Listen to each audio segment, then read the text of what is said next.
രജനി, എന്താ കുട്ടി വയ്യത്? മഴ എടി, ജോലിയും മഴയും തമ്മിൽ എന്ത് പിന്നെ ബന്ധം? ഞങ്ങളൊക്കെ ജോലിക്ക് പോയത് മഴയെ തല്ലിയോ? മഴയില്ലാതാണ് ഞങ്ങൾ പോയത് ജോലിക്ക്.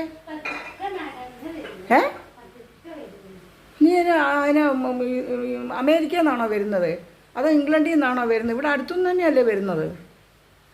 എന്നും ഉണ്ട് രജനിക്കൊരു എക്സ്ക്യൂസ്. മഴയായപ്പോൾ നീ പതുക്കെ വരിക. പതുക്കെ വന്നാൽ ജോലി നടക്കണ്ടേ? എന്നും ഓരോ സമാധാനം ഉണ്ടാവും. ആലോചിച്ച് നോക്ക്. എന്നും വൈകിയേ വരും. എന്നും ഓരോ സമാധാനം ഉണ്ട്. നമുക്ക് എല്ലാ കാര്യത്തിലും ഒരു സമാധാനമുണ്ട്. കണ്ടില്ലേ മുല്ലപ്പൂവും ചൂടിയൊക്കെ വന്നിരിക്കുന്നത്? അതൊക്കെ എനിക്കിഷ്ടമാണ്. കുറേ നാളായിട്ട് മുല്ലപ്പൂ വെക്കുന്നില്ല. മുല്ലപ്പൂ ഇടുന്ന് കിട്ടി. ഈ മുല്ലപ്പൂ വെക്കാനാണ് ഇത്ര നേരം ആയത്.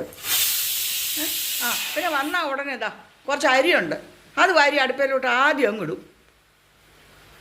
മുറ്റം അടിക്കണ്ട, മറ്റു കാര്യങ്ങളൊന്നും ചെയ്യണ്ട. ഈ അരിയിടിയിൽ എന്ത് ഊണ് കഴിക്കണ്ടെന്ന് ആര് പറഞ്ഞു? അതാണല്ലോ നിന്റെ കേമത്വം. നീയല്ലേ ഇപ്പം ഞങ്ങളുടെ അന്നദാതാവ്. നല്ല കഥ. സമയത്ത് വരണം രജനി.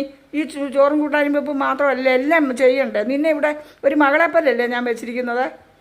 16 വർഷമായിട്ട് നിനക്ക് ഈ വീട്ടിലെ കാര്യവുമായിട്ട് യോജിച്ചു അതിനനുസരിച്ച് ചെയ്തുകൂടെ? ഞാൻ പോട്ടെന്ന് വെക്കും തോറും എന്നെ ഭരണമാണ്. അമ്മയാ സോപ്പിട്ടോ നടക്കുക. സോപ്പ് ഇങ്ങനൊരു സോപ്പുണ്ടോ? ഉണ്ട്. ഈ അലമാരിയിൽ എന്താ? അലമാരിക്കകത്ത് മുളക് കഴുകി എടുക്കാവല്ലേ, എൻ്റെ സ്വഭാവം മാറും. ഇതിലൊക്കെ ഒരുപാട് വിഷമുള്ളതാണ്.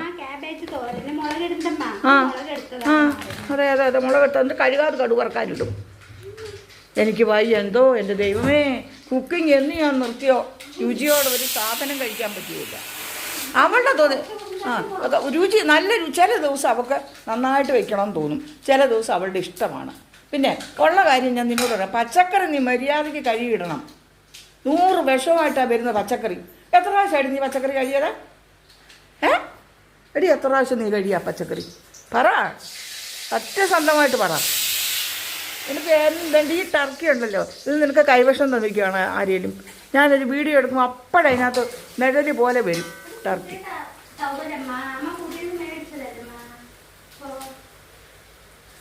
നീ നിൻ്റെ സാധാരണ എടുക്കുന്ന സ്വഭാവം ഒന്ന് എടുക്കും. ഞാനിതിപ്പോൾ വീഡിയോ പിടിക്കാമെന്ന് നീ മനസ്സിലാക്കി. അതുകൊണ്ടാണ് നീ പാവത്തിനെ പോലെ നിന്നിങ്ങനെ മനുങ്ങനെ നിൽക്കുന്നത്.